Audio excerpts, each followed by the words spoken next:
जय श्रीमन्नारायण, जय श्रीमन्नारायण, जय श्रीमन्नारायण। नैमिषारण्य तीर्थ में श्री सूत जी महाराज 88,000 शौनकादि ऋषियों से बोले, अब मैं आपको कार्तिक महात्मा की कथा विस्तार पूर्वक सुनाता हूँ, जिसे सुनकर मनुष्य सब प्रकार के पापों से छुटकर अंत समय में गोलोक धाम को प्राप्त होता है। सूत जी बोले, श्री कृष्ण जी से आज्ञा लेकर देवर्षि नारद जी चले गए। तब सत्यभामा प्रसन्न होकर लक्ष्मीपति भगवान से कहने लगी, हे नाथ, मैं धन्य हूँ, मेरा जीवन सफल हो गया। मेरे जन्मदाता भी धन्य हैं, जिन्होंने मुझ जैसी त्रैलोक्य सुंदरी को जन्म दिया, जो आपकी 16 सहस्त्र ऋषियों के मध्य में आपकी परम प्यारी पत्नी बनी। मैंने वह कल्प वृक्ष आदि पुरुष आपके साथ नारद जी को विधि पूर्वक दान में दे दिया, परंतु वही कल्प वृक्ष मेरे घर लहराया करता है, जिस बात को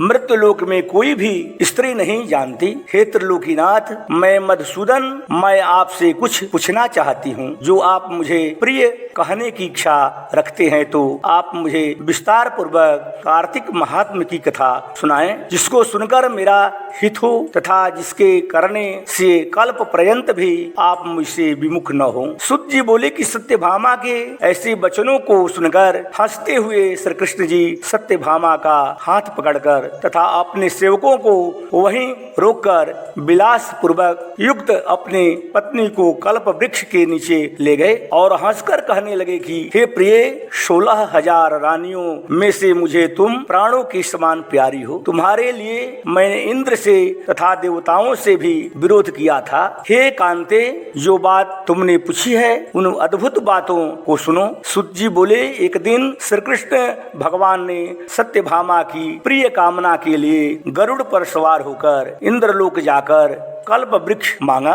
तब इंद्र के मना कर देने पर गरुड़ का इंद्र से घोर युद्ध हुआ और गो लोक में गरुड़ जी ने गौओं से युद्ध किया।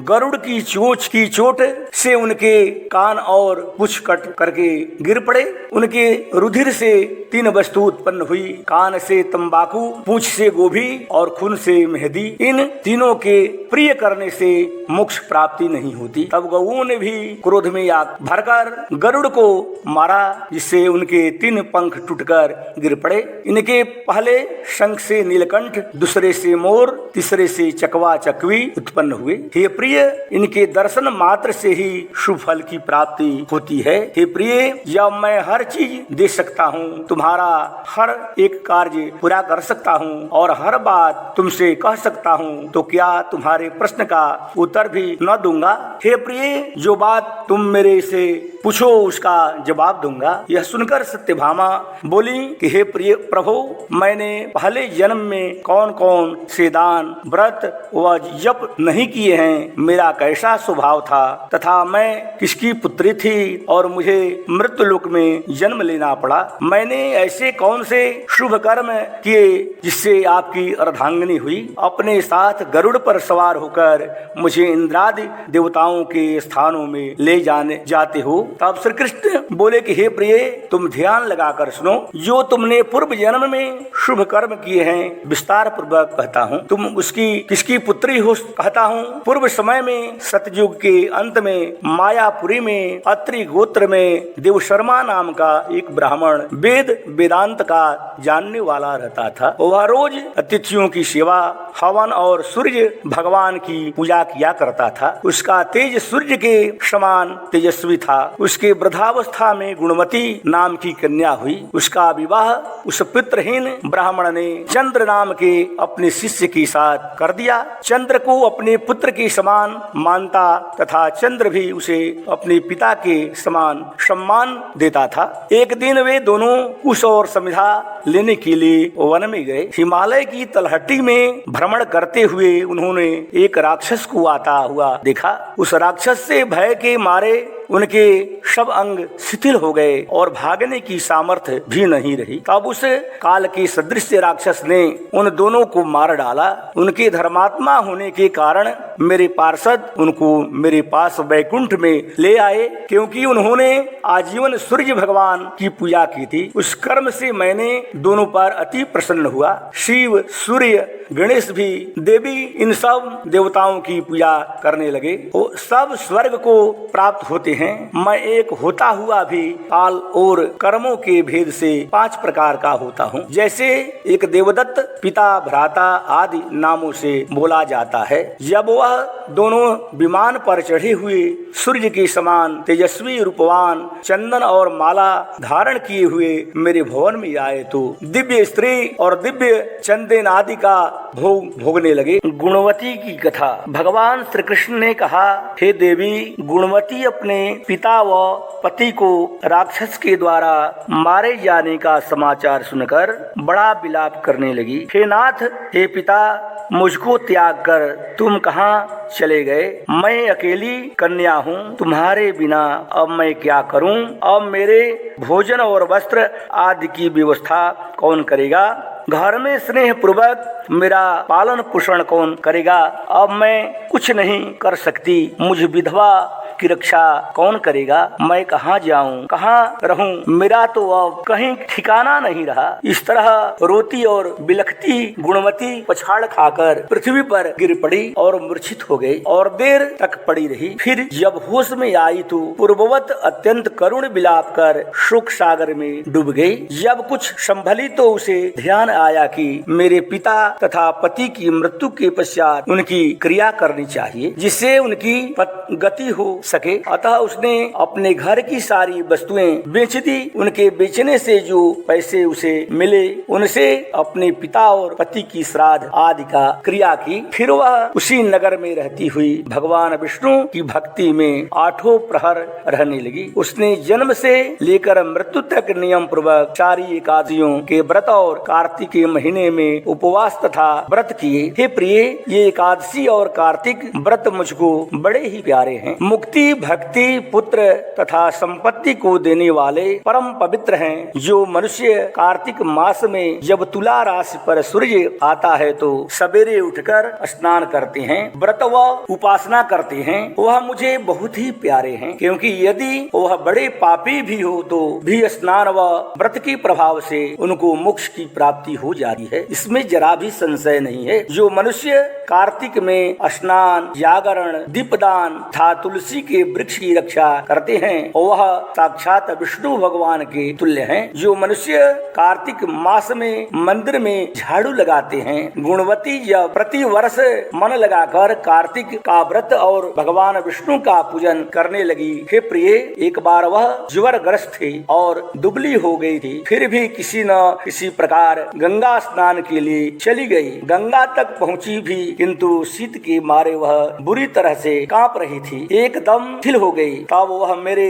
दूतों के द्वारा मेरे धाम में आई। उसके पश्चात जब ब्रह्मा आदि देवताओं की प्रार्थना पर जब मैंने कृष्ण का अवतार लिया तो उस समय मेरे गण भी मेरे साथ आए। वह सब इस पृथ्वी पर यादव बने हैं। तुम्हारे पिता भी, जो कि पूर्व जन्म में देव शर्मा थे, इस समय अस्त्राजित हैं। पूर्व जन्म में चंद्र शर्मा तो जो तुम्हारा पति था वह आकू है और वे भामिनी। तुम यदि वह गुणवती है, यह कार्तिक व्रत का ही प्रताप है जिससे कि तुम मेरी अर्धांगिनी बनी है। पूर्व जन्म में तुमने मेरे मंदिर के सामने द्वारे पर तुलसी का पौधा लगाया था। वह इस समय तेरे महलों के आंगन में कल्प वृक्ष के रूप में खड़ा है। तुमने जो उस जन्म में महलों के आंगन में कल्प वृक्ष के रूप में खड़ा है, तुमने जो उस जन्म में दीपदान किया था, उसके कारण तुम्हारी देह सुंदर है, तुम्हारे शरीर में शोभा है और घर में साक्षात लक्ष्मी निवास करती हैं। तुमने चूंकि पूर्व जन्म में अपने समस्त व्रतों का फल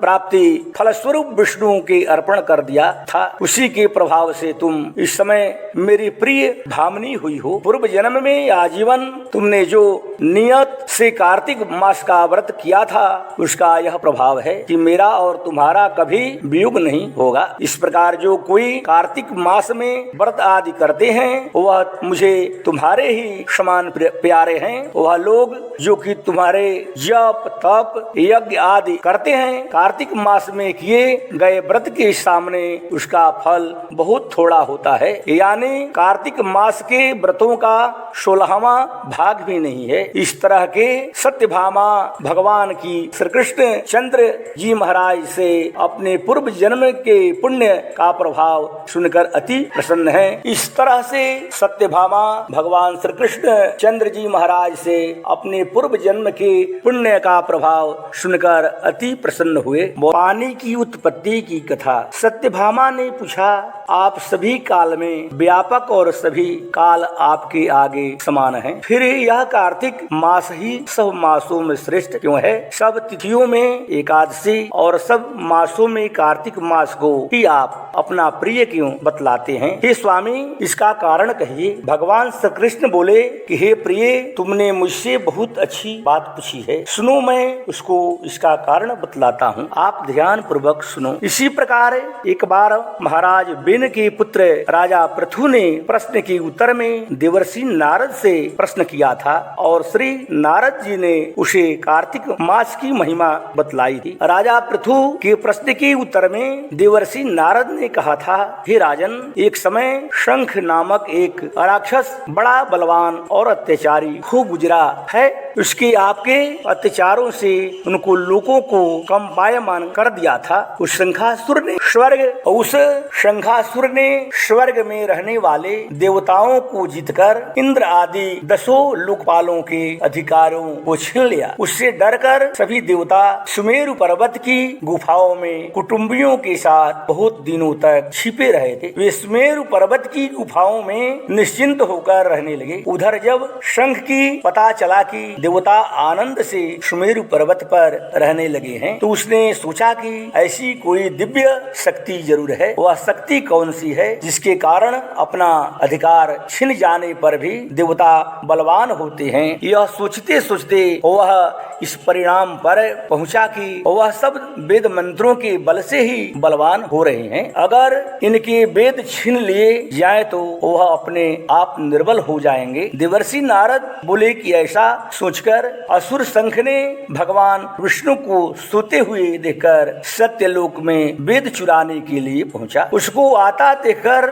भगवान विष्णु ने उसकी नियत भाप कर उसके डर के मारे बीज मंत्रों के साथ समुद्र के जल में छिप गए। शंख भी वेद मंत्रों तथा बीज मंत्रों को ढूंढता हुआ समुद्र में प्रविष्ट हो गया, लेकिन न तो उसको वेद मंत्र मिले और न बीज मंत्र ही। जब शंख समुद्र से निराश होकर वापस लौटा तो उस समय श्री ब्रह्मा जी पूजा की सामग्री लेकर सब देवताओं के साथ भगवान विष्णु की शरण में पहुंचे और भगवान को गहरी नींद से जगाने के लिए गाने बजाने लगे और धूप गंध आदि से बार बार उनका पूजन करने लगे। धूप दीप नैवेद्य आदि अर्पण करने पर भगवान की निद्रा भंग हुई और वह वेद देवताओं सहित श्री ब्रह्मा जी को अपनी पूजा करते देखकर बहुत प्रसन्न हुए और उनसे कहा, मैं आप लोगों के इस कीर्तन और मंगला शरण से अतीव प्रसन्न हूँ। आप अपना अभिष्ट वर मांगिए, मैं अवश्य प्रदान करूँगा।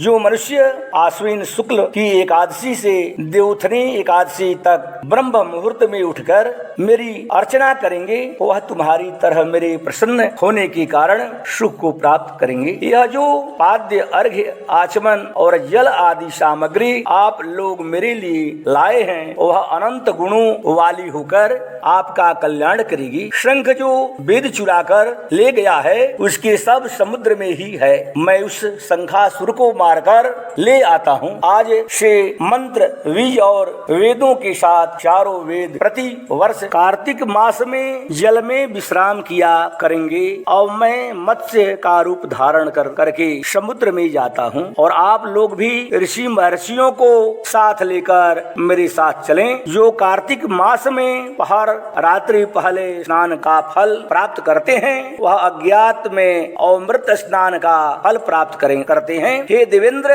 जो कार्तिक मास में व्रत करते हैं उन्हें सब प्रकार से धन, पुत्र, पुत्री आदि देते रहना, मुझे सब आपत्तियों से बचाते रहना।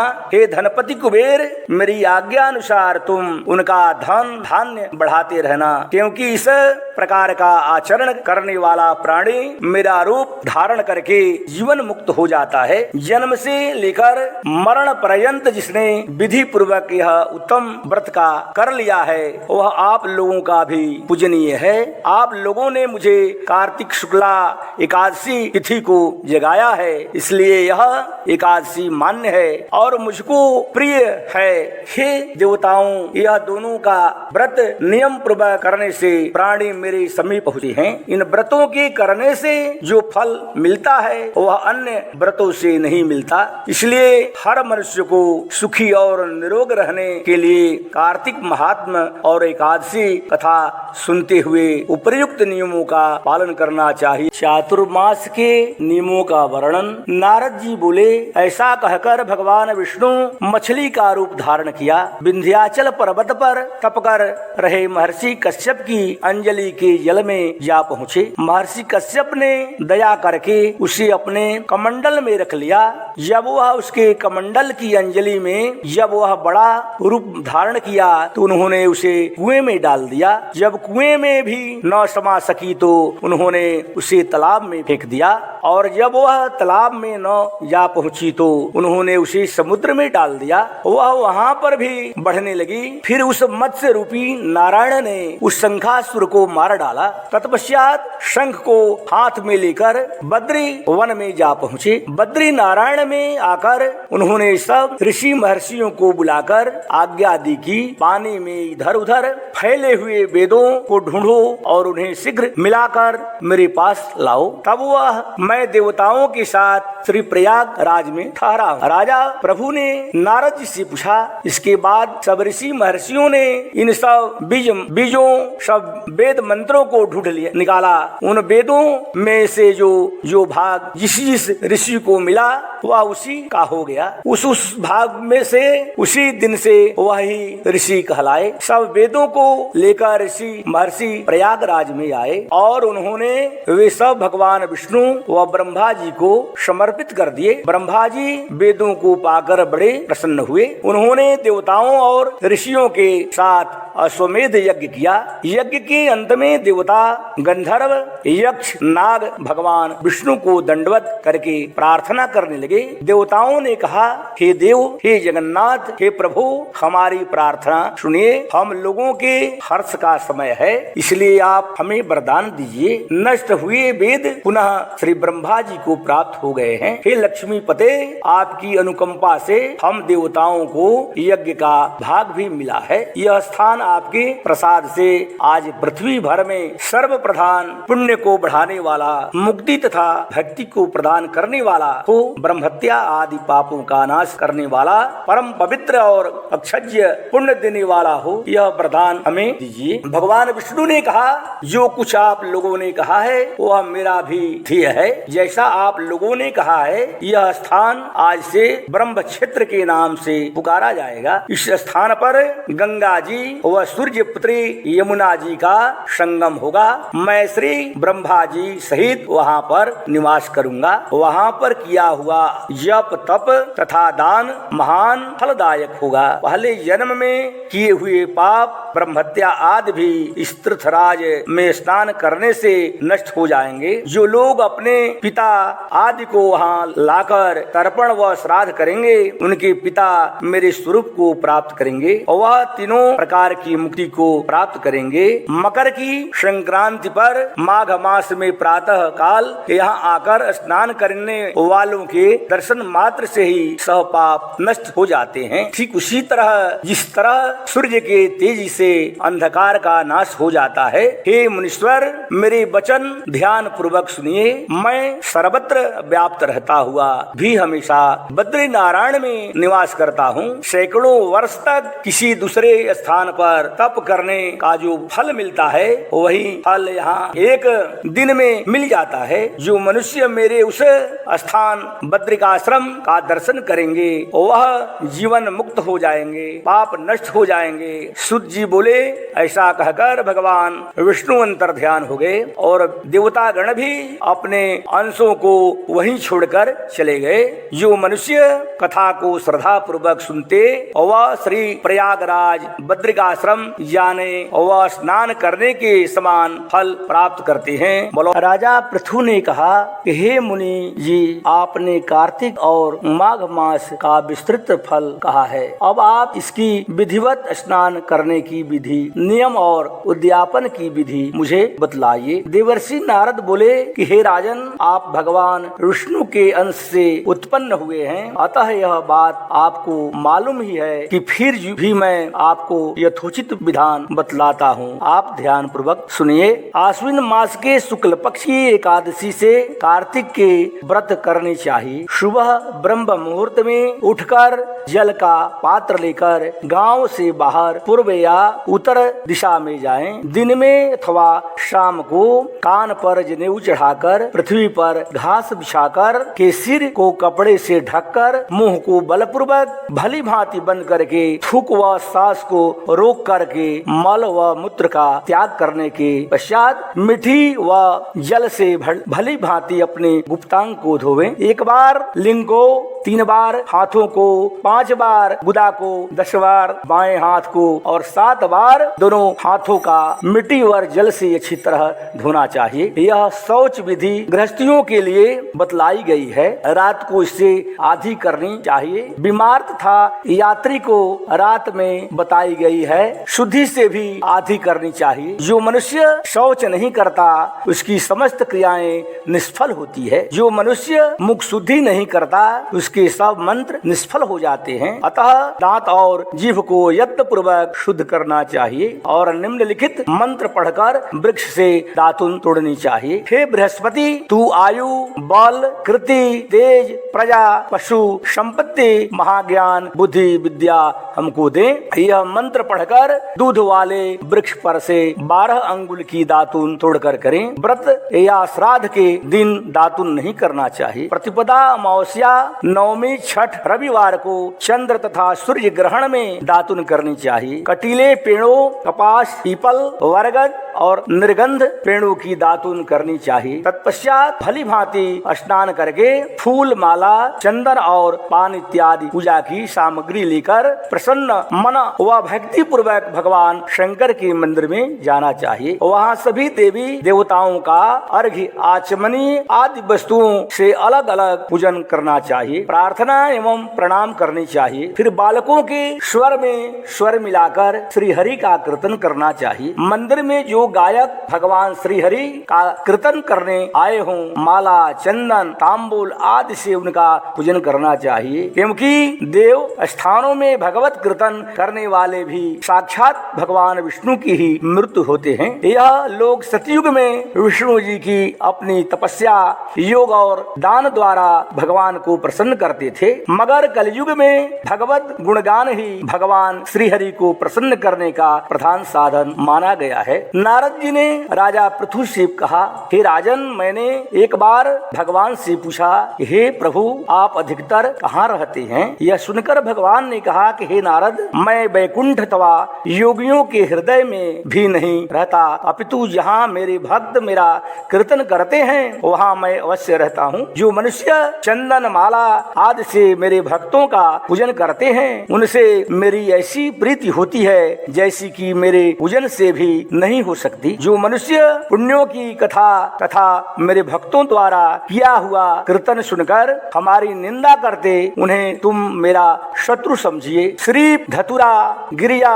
चमेली, केसर और कंदार तथा कटहर के फूलों व अक्षतों से भगवान विष्णु की पूजा नहीं करनी चाहिए। कटहल, कंद, गिरीश, जूही, मालती और केवड़ा के पुष्पों से भगवान शंकर की पूजा नहीं करनी चाहिए। लक्ष्मी के इच्छुक पुरुषों को तुलसी पत्र से, दुर्गा को अगस्त के फूलों से, सूर्य नारायण की पूजा नहीं करनी चाहिए। जिन देवताओं की पूजा में जो फूल निर्दिष्ट है उन्हीं से उनका पूजन करें। पूजन समाप्त करने के पश्चात भगवान से क्षमा प्रार्थना करें। हे सुरेश्वर, हे देव, मेरे पास न मंत्र है न क्रिया में भक्ति से ही हीन हूँ। जो कुछ भी की पूजा मैंने आपकी की है उसे पूरा करें। ऐसी प्रार्थना करने के बाद दंडवत प्रणाम 2 बार क्षमा प्रार्थना करके भगवत कीर्तन करना चाहिए। श्रीहरि की कथा सुननी चाहिए और प्रसाद ग्रहण करना चाहिए। इस तरह बताई गई विधि के अनुसार जो मनुष्य कार्तिक व्रत का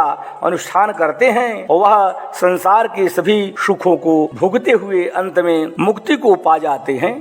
तो कृष्णचंद्र जी महाराज की जय। राजा पृथु ने कहा, हे श्रेष्ठ मुनि नारद जी, आपने कार्तिक मास के व्रत में जो तुलसी की जड़ में भगवान विष्णु का निवास बतलाकर उस स्थान की मिट्टी का पूजन करना बतलाया है, मैं श्री तुलसी जी के महात्म को सुनना चाहता हूँ। तुलसी कहाँ और कैसे उत्पन्न हुई यह बतलाने की कृपा प्रदान करें। नारद जी ने कहा कि राजन, आप सावधान होकर तुलसी जी की महत्ता तथा उनके जन्म का प्राचीन इतिहास सुनिए। एक समय जब देवगुरु बृहस्पति और देवराज इंद्र कैलाश पर्वत पर शंकर जी का दर्शन करने गए तो भगवान शंकर ने अपने भक्त की परीक्षा ली। उन जटाधारी दिगंबर ने उनको मार्ग में अवरोध कर डाला। यद्यपि वह तेजस्वी, शांत, लंबी भुजा और चौड़ी छाती वाले गौर वर्ण अपने विशाल नेत्रों से युक्त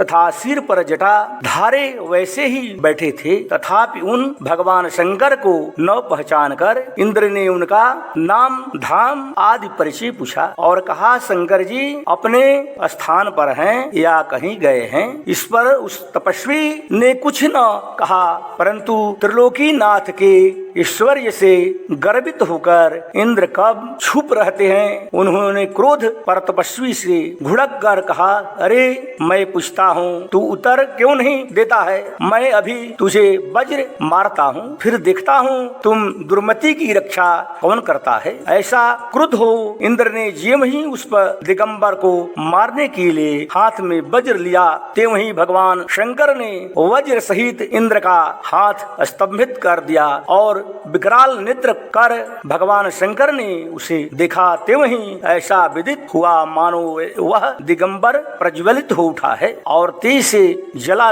देगा। भुजाएं स्तंभित होने से इंद्र के क्रोध और दुख का अंत न रहा, परंतु ज्यों ही बृहस्पति जी ने उस पुरुष को प्रज्वलित देखा, त्यों ही अपनी बुद्धि से उसको शंकर भगवान जानकर प्रणाम किया और दंडवत कर बहुत सी स्तुति भी की। फिर इंद्र ने भी भगवान शंकर से कहा, हे दीनानाथ, हे महादेव, अपना क्रोध रोक कर इंद्र के अपराध को क्षमा कीजिए। बृहस्पति के यह वचन सुनकर महेश्वर गंभीर वाणी से बोले, मैं अपने नेत्रों से निकाले हुए क्रोध को कैसे रोकूं? बृहस्पति ने कहा, भगवान भक्तों पर दया करनी चाहिए। आप अपना भक्त वत्सल नाम सार्थक कीजिए। आप अपने इस तेज को कहीं और स्थापित कर इंद्र का उद्धार कीजिए। तब भगवान शंकर ने गुरु बृहस्पति से कहा, मैं तुम्हारी स्तुति से प्रसन्न हूँ, जो तुमने इंद्र को जीवन दान दिलवाया है। विश्वास करता हूँ मेरे नेत्रों की अग्नि अब इंद्र को पीड़ित न करेगी। बृहस्पति से ऐसा कहकर भगवान शंकर ने अपने माथे से निकले हुए अग्निमय तेज को अपने हाथ में लेकर क्षीर सागर में डाल दिया। फिर लीलाधारी भगवान अंतर्ध्यान हो गए। इस प्रकार जिनको जानने की इच्छा थी उसे जानकर इंद्र और बृहस्पति अपने स्थान को चले गए। राजा पृथु ने कहा, हे देवर्षि, आपको नमस्कार है। कृपा कर आप यह कहिए कि जिस समय भगवान शंकर ने अपने माथे का वह तेज क्षीर सागर में डाल दिया तो उस समय क्या हुआ? नारद जी ने कहा, हे राजन, जब भगवान शंकर ने वह तेज क्षीर सागर में डाल दिया तो उस समय वह शीघ्र ही बालक होकर गंगा सागर के संगम पर बैठकर संसार को भय देने वाला रुदन करने लगा। इसके रुदन से समस्त संसार व्याकुल हो उठा। लोकपालों के मन में भी व्याकुलता हुई। अधिक कहने से क्या है, चराचर चलायमान हो गया। शंकर सुवन के रुदन से ब्रह्मांड व्याकुल हो गए। समस्त देवता और ऋषि मुनि व्याकुल होकर लोक पितामह श्री ब्रह्मा जी की शरण में गए। सबने मिलकर श्री ब्रह्मा जी को प्रणाम किया और स्तुति की। फिर कहा, हे पितामह, यह तो बड़ा भयंकर समय उपस्थित हुआ है। हे महायोगिन, इसका नाश कीजिए। तब देवताओं की ऐसी बात सुनकर श्री ब्रह्मा जी सत्यलोक से उतरकर उस बालक को देखने के लिए समुद्र तट पर आए। समुद्र ने ब्रह्मा जी को आता देखकर उन्हें प्रणाम किया और बालक को उठाकर अपनी गोदी में ले लिया। तब विस्मित होकर श्री ब्रह्मा जी ने पूछा, हे सागर, तुम शीघ्र कहो कि यह बालक। समुद्र ने विनम्र शब्दों से कहा, प्रभु, यह तो मैं नहीं जानता, किंतु मुझे इतना अवश्य ज्ञात है कि यह गंगा सागर के संगम पर प्रकट हुआ है। अतएव हे जगत गुरु, आप इस बालक का जात कर्म आदि संस्कार कीजिए। इसका जातक फल बतलाइए। नारद जी कहते हैं कि इधर तो सागर ब्रह्मा जी से ऐसे कह रहा था, उधर सागर पुत्र ब्रह्मा जी के गले में हाथ डालकर बार बार उनको आकर्षण कर रहा था। फिर तो उसने ब्रह्मा जी का गला इस जोर से पकड़ा कि उससे पीड़ित हो ब्रह्मा जी के नेत्रों से आंसू टपकने लगे। किसी प्रकार से ब्रह्मा जी ने अपने दोनों हाथों का जोर लगाकर अपना गला छुड़ाया और सागर से सादर कहा, हे सागर,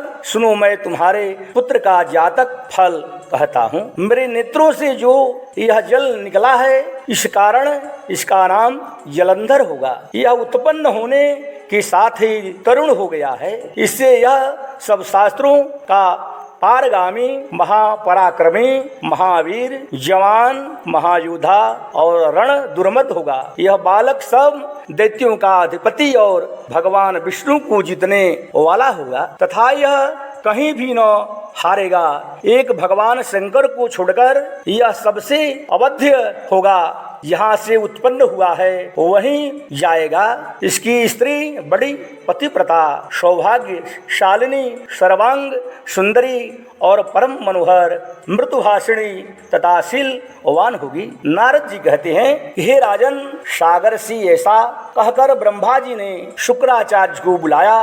ब्रह्मा जी ने शुक्राचार्य को बुलाकर उनके हाथों बालक का राज्याभिषेक कराया और आप अंतर्ध्यान हो गए। फिर तो बालक को देखकर सागर बड़ा ही प्रसन्न हुआ और घर आ गया। कितने ही उपाय से उसका पालन कर उसको पुष्ट किया। फिर कालनेम नामक असुर को बुलाकर उसका वृंदा नाम कन्या से सविधि विवाह करवाया। उस विवाह में बड़ा उत्सव हुआ। श्री शुक्राचार्य के प्रभाव से स्त्री सहित जलंधर दैत्यों पर राज्य करने लगा। बोलो कृष्णचंद्र जी महाराज की जय।